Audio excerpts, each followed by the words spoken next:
or we will not be right. And lo and behold, if it cannot be found, we are very, very upset. Amen. But I want to let you know, I've heard a few things, and I want to lift up a few of them. Recently trending, I listened to a financial show on the radio that explained that the oil prices worldwide will remain at their current low price, mainly because of the Saudi oil producers' tactics of flooding the market with low-priced oil so that many U.S. producers would end up going out of business. Amen? They aren't playing fair, but that's how business is. Amen? If you got all the oil, you flood the market. Let all these frackers that exist here in the United States who are making oil by the barrel, let them suffer, amen, because they have all that oil. They could just glut the market. And all the oil producers here in the U.S. will just find it hard to make a buck. But they said it will continue because they want it to continue. But I say this. I think they might be rethinking it. I heard another show that said they might be rethinking that policy because they are not making much money and the oil market is unstable right now. Turning away from that, I turned to the TV because I thought the TV might have something else going on. And so I saw on TV that the Super Bowl will be airing commercials on the internet. And you would think that they would air commercials on the internet at a nice low price, but no. All of those commercials for the Super Bowl are airing at the same inflated price that they are on TV because more of us get our news and entertainment from the computers, especially our little babies, amen? And so that is happening.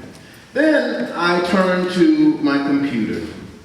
Both the little baby and the big baby. I came upon the internet site that shows trending things that showed a talk show host named James Corden in the car having fun singing what he calls karaoke carpool, amen? How many of you have heard that? Karaoke carpool. Yeah, you got to get into it now. This is trending. He was in his car and he's doing this in the car with very famous singers. They sit in the car, drive around, and then they begin to sing together songs of that artist. And James Corden has a pretty nice voice, I understand, and he's been singing. Here's some of the people I saw him with. Carrie Underwood, country and western singer. Some of you know her. He sung songs with other well-known singers like Stevie Wonder. Some of you know him. Adele, she has a song out now. Justin Bieber, always, amen, in the news, good and bad. Jennifer Hudson, award-winning, Oscar winner, and Jason Derulo. You may not know him, but some of you do, amen? These musical artists sat in that car with James Corden and sang their hearts out. Now finally, just as I was starting to feel like what I was doing was time spent in futility, amen, from radio to television to my computer time, I saw something that made me feel very good about humanity. Made me feel good about the human condition and where we are in the midst of a world that has been so wrought with horrible things happening. I found new faith that our inner godliness is still alive and kicking. This is something that I'm sure those of you who search online a lot probably have seen. It is a video maker who has made a video entitled People's Reaction to Being Called Beautiful. How many of you have seen this? People's Reaction to Being Called Beautiful. Created by a young lady, I believe she is, Shay Glover. The music was provided by a group called Arcade Fair. This video maker took her camera into her high school and videoed people that she knew and even some she didn't know, and simply said that I'm taking pictures of things that I find beautiful.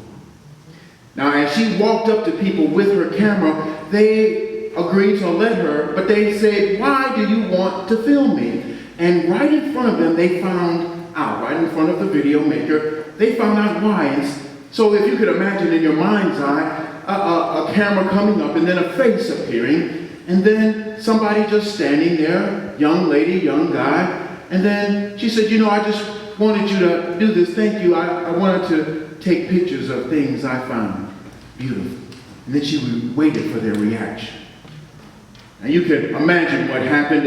A various group of people, different races, different ages within the high school realm.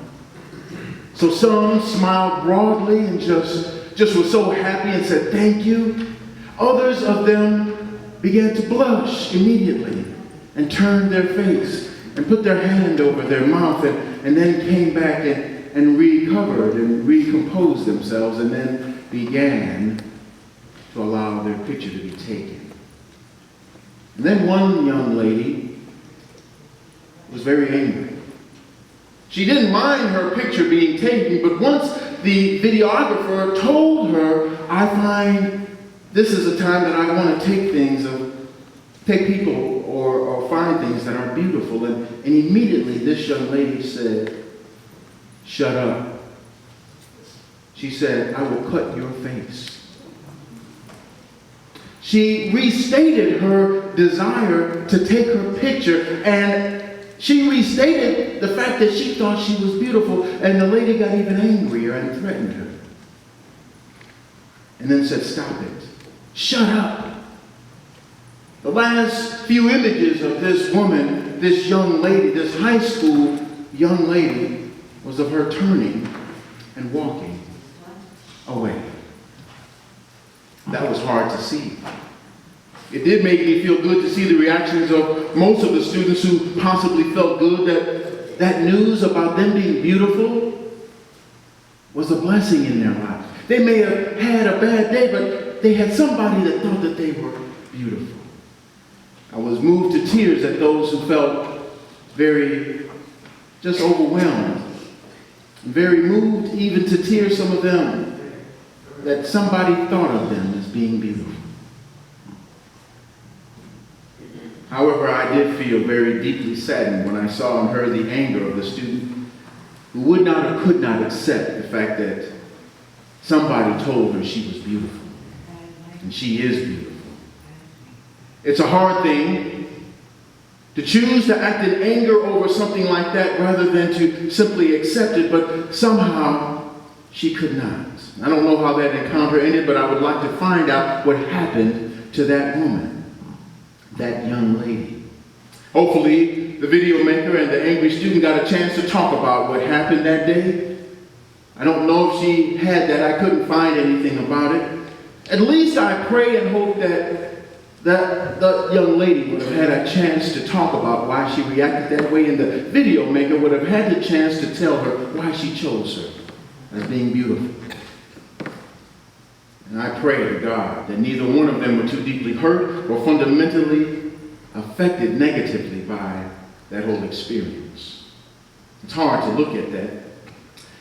But these trending things that I've shared with you are reminders of the ways that people can and do act and react to things that are trending. And beauty is a trending thing. We all think it's something that's constant and in one way or another standardized, but it is not. What's beautiful now has not always been beautiful. What has been beautiful is not beautiful now necessarily.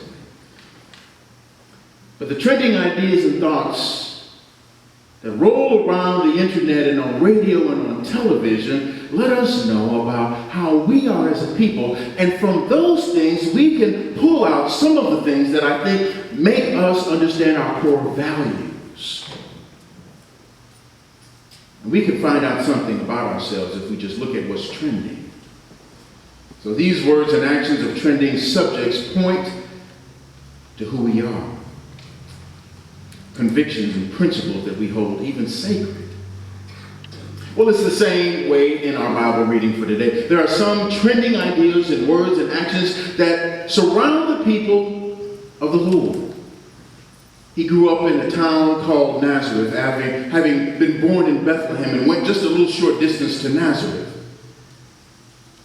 And there was a trending idea amongst those people in Nazareth, that Nazareth had the chosen people of God, that they were special, and that they were better than the Gentiles. Not every one of them felt that way, but it was something that was an overriding, trending idea, concept, that the chosen people of God were better than the Gentiles. And so Jesus grew up there in Nazareth, and then after he became a man, he went to a town called Capernaum. Now, Capernaum is a town about 47 kilometers, I believe, north of Nazareth, right off the Sea of Galilee. It's about 29.2 miles. How many of you have ever walked 29 miles? At all, at any time in your life, amen? Okay.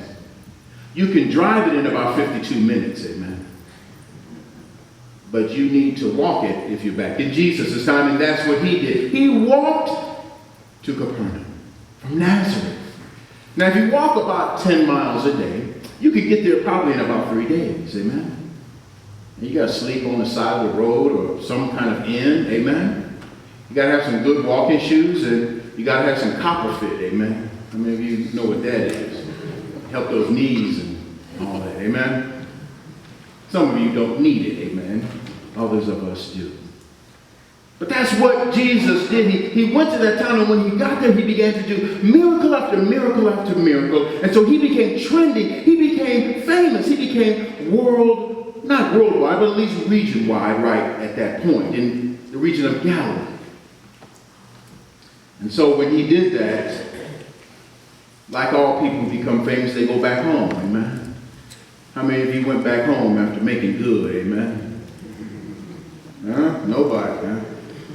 I think you did. You just don't want to raise your hand. You leave home, you become who you are, and then you come back and you say,